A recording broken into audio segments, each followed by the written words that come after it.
What's up, Hope Kids? Pastor Tony here, hanging out with you guys for Hope Kids at Home.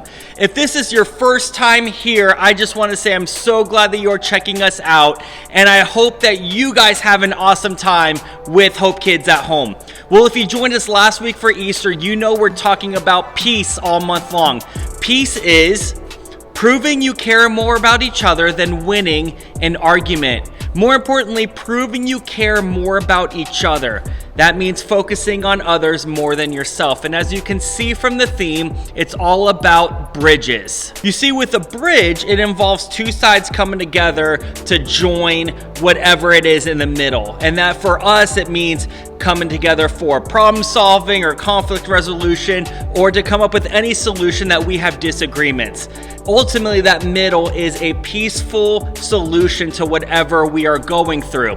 Now, before we dive into what we're talking about for peace for today, I have a challenge for you guys. It's actually all about bridges. So I know we don't have many bridges in Las Vegas, right? We don't drive over bodies of water unless you're by the Hoover Dam, then you drive over that bridge. But I'm gonna test your guys' knowledge to see how well you know your bridges.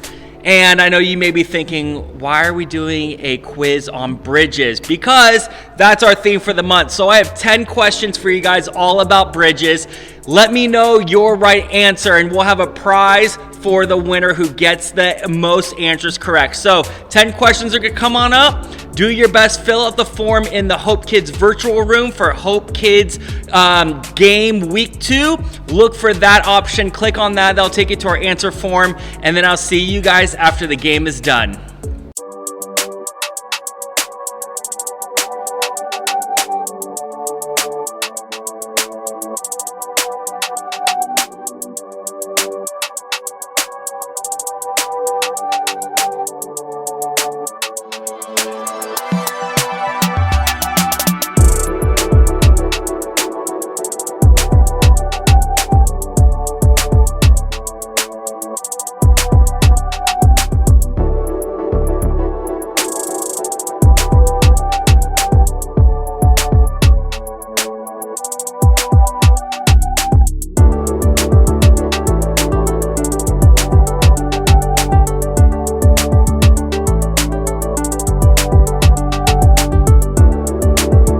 Well, I'm so excited to see how well you guys did. I know some of those questions were really hard to come up with. So, like I said, this month we're talking about building bridges and coming up with peaceful solutions, living with peace. Last week we talked about how God made peace with us.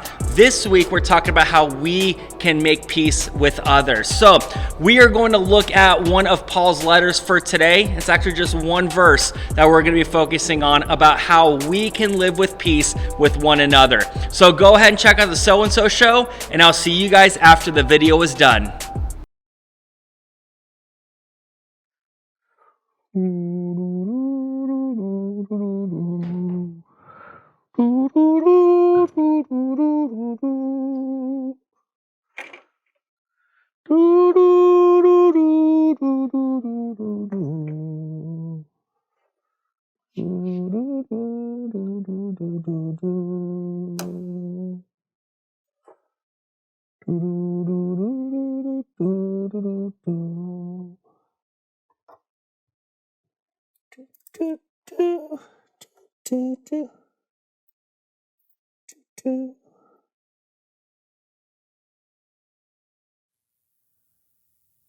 What are you doing?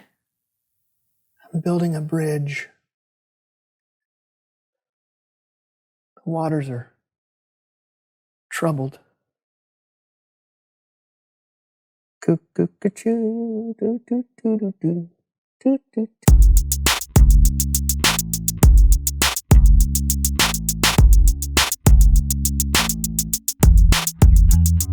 And Brandon, did you know that your fingernails grow 4 times as fast as your toenails? Really? Yes, and that you produce enough saliva to fill 2 bathtubs a year. Cool. We need to get started. Yeah, and eyelashes last for about 150... So, hey everybody, I'm Brandon and this is Lawson and welcome to the So-and-So Show. Yes, where apparently you might get interrupted by your co-host. Lawson, we need to get started with the show. Yes, but you cut me off at a very crucial part of my fact-giving. Kids out there could be seriously questioning the lifespan of an eyelash. 150 what?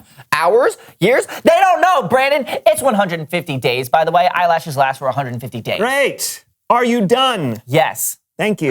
No! Did you know that your blood has the same percentage of salt as ocean water? Actually, technically, the blood is saltier than seawater if you read Wikipedia. Brandon, you ruin everything.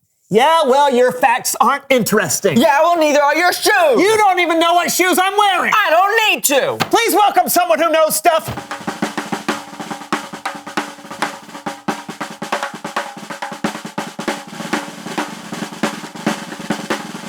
Welcome. Come Thanks, on in. guys. Here you You are. are. Chair. I got it. I've got it. No, it's...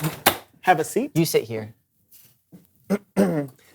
Now, tell us who you are and what you know. Hey, I was supposed to ask her that. You snooze, you lose. Well, tell us who you are and what you know. I already asked her. Is everything okay here? It's fine. Please continue. Tell us Who you are and what you know. Okay. Well, my name is Bridget, and I'm a professional mediator. Brandon wants to know what a mediator is. Not true. I know. I'm glad you asked. A mediator is someone who makes peace, someone who stands in the middle of a conflict, helping people compromise or agree. It's like building a bridge from one person to another. Cool. Yeah. It's kind of like my name, Bridget. If there is a problem, that is what I do. I bridge it. Oh. Are you two okay? Do you need me to mediate? We're fine.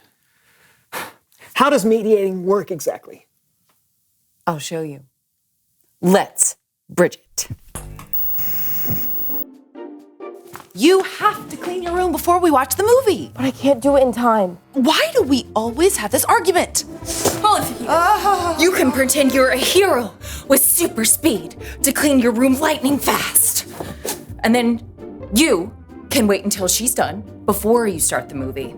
Problem solved. I'm sorry, who are you? Bridget. Hey, kitty. Come on, get your din. Oh, come on, don't make me walk way over there. Oh!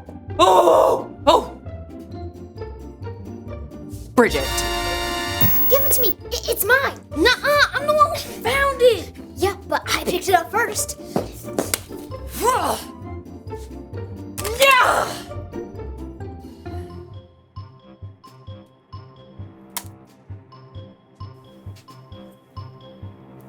Bridget. Wow, you really do build a lot of bridges. You're welcome. I didn't say. Well, I've got to go. There's lots of people out there needing my help. And just remember, if you two ever aren't getting along, don't let the gap stand in your way.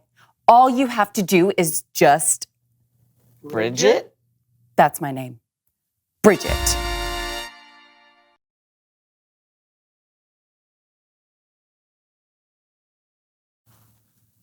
It's Bible story time with Kellen.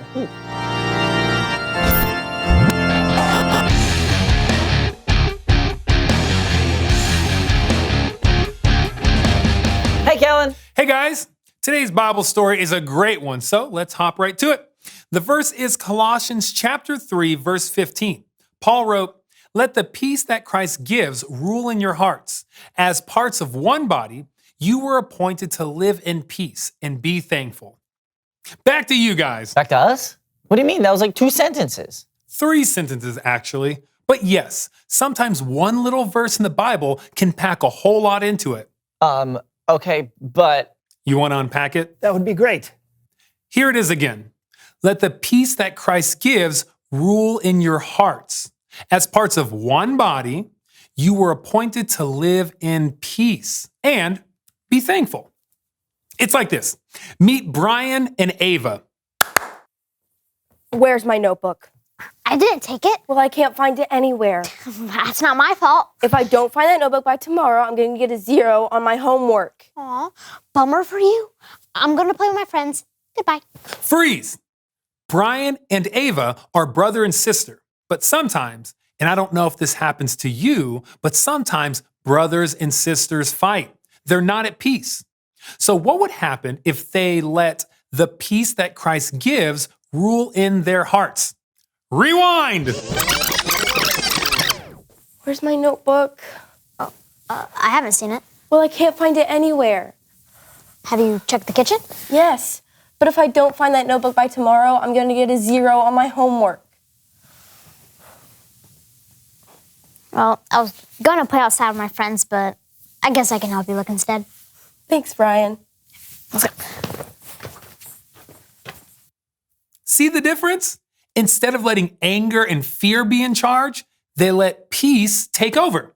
Peace ruled their hearts, and that's how it should be. As parts of one body, you were appointed to live in peace. That means making peace is our responsibility. Like this. I want grilled cheese for dinner. I want tacos. Didn't we just have tacos? Yeah, but tacos are my favorite. Grilled cheese is my favorite. So what do we do? Grilled cheese tacos! Grilled cheese taco? Isn't that a quesadilla? Anyway, Ava and Brian, they did something called compromise. They both gave up a little bit of what they wanted to make peace. It's important to remember that even when we disagree, we can still have peace with each other. So let's see that verse one more time. Let the peace that Christ gives rule in your hearts. As parts of one body, you were appointed to live in peace and be thankful. Back to you guys. Awesome. You were right, Kellen. One Bible verse packs in a whole lot, and all we have to do is remember it now. Yep. Next time you're in an argument, don't let your anger take charge. Let the peace that Jesus gives rule your heart. We'll try, Kellen. Thank you. Yeah, thanks. See you guys. Bye. Brandon, Yes, Lawson? I don't want to fight anymore. Yeah, I agree. I'd much rather have peace. I'm sorry. I'm sorry, too. Come here, you. We're never going to have a conflict ever again because we bridged it. We bridged it. I know. I'm so sorry. It's take not going to happen Let's take it anymore. All right.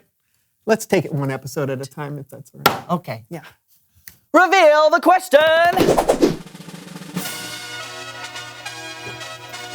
Who do you need to make peace with? Whether it's a sibling, a co-host, a parent, a teacher, a friend, a neighbor, a grandma, second cousin once removed, second cousin twice You removed. get the picture. We all had a lot of different types of people and relationships in our lives. Or a hot dog vendor, or a disc jockey, or a mail carrier, or a used car salesman, or a Talk about it together. Who do you need to make peace with? Or a babysitter, or a Mountie, or that woman who hands out that samples at the grocery store that you just eat them all the time and you just can't stop and you can't stop. I'm until Brandon. and I am Lawson. And this was the So-and-so show. Do you have any more? No. All right, see if you can guess the answer to this. How many noses does a slug have? 3. No, that's close though. They have 4 noses. The fingerprints of a koala are so indistinguishable from humans that they have on occasion been confused at crime scenes. A snail can sleep for 3 years. Oh man, I envy him. The only animal that can't jump is the elephant. 3% of the ice in Antarctica glaciers is penguin urine. Okay, good night, everybody. Paul's words in the book of Colossians says this, "And let the peace that comes from Christ rule in your hearts. For as members of one body, you are called to live in peace, and always be thankful." You see, when it comes to peace, true peace only comes from Jesus Christ. We talked about it for Easter. If you didn't join us for Easter and you're not familiar with the Easter message, it's that God sent Jesus into the world so that way we can have peace with him. That way he built a bridge for us to have a relationship with God again. And that bridge is only by believing and trusting and putting our faith in who Jesus is. Not only believing and trusting that he came into this world, he lived a perfect life, but more importantly, he died a death that he didn't deserve for a punishment he didn't receive. The punishment he received was my punishment. It was your punishment. It was punishment for all of our sin. And Jesus took that upon himself when he died, so that way we don't have that consequence of sin anymore. He removed it from us, put it on himself when he died. And when then he died and was placed into a tomb. And then 3 days later, the story changes and history changes to where when Mary Magdalene arrived at the tomb, she saw that the stone was rolled away and that the tomb was empty, that Jesus was alive, that God is bigger than death, and God is bigger than sin, and God is bigger than Satan. God is bigger than anything in this world. Ultimately showing that not only that, but we can put our faith and trust in him, that we can believe God, that we can follow after God, that we can surrender our lives to God, make him the boss of our life. You see, true peace, whatever we go through, no matter what situation, we can only have true peace when it comes through Jesus. Now, after we have our relationship with Jesus, notice Paul's word says you are called to live with peace for one another as one body, as one family. You are called to live with peace. It's not maybe you live with peace, or if you live with peace, or when you feel like it when you live with peace. Paul says you are called to live with peace, meaning your life is to be meant to live with peace. And I know for some of you, you need to live with peace when it comes to your brother or sister, your parents, your grandparents, someone at school, a kid in your neighborhood, someone on your sports team. You need to live with peace for one another, because that is God's command for us. Because we have the peace of Christ in us, people need to see the peace of Christ from us. And that is how we treat them. That's how we help each other out. That's how we bring solutions instead of problems. That's how we can problem solve to make things a better situation or a better place. You see, God can work in and through you by bringing peace to others. And notice Paul's final words, and be thankful always. Be thankful always. There is always something to be thankful for.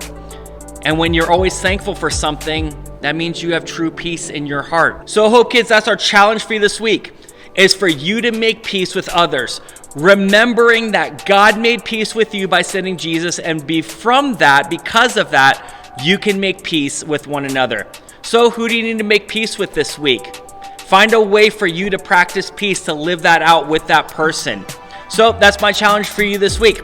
Now, as always, we are open inside Hope Kids. So if you're watching at home, you haven't visited us in Hope Kids in person, we would love to hang out with you guys either on Thursday night or Sunday morning for one of our services. We have an awesome time in here with small groups and worship and teach and games that we hope you guys get to be part of it soon. If you did not hear from Easter, we have 2 big events coming up. We have one field day at the end of the month on Friday, April 30th from 6:30 to 8:30. We're gonna have a field day here at the church with a bunch of different games and competitions. And then second, Summerfest registrations are open. So Summerfest is June 7th through 11th. We have both an online option, so we're gonna give you Summerfest at home, but we're also going to have Summerfest in person. So make sure you guys register for both Field Day and Summerfest, and we hope to see you guys in person for Hope Kids. But if not, we'll see you guys next week for Hope Kids at Home.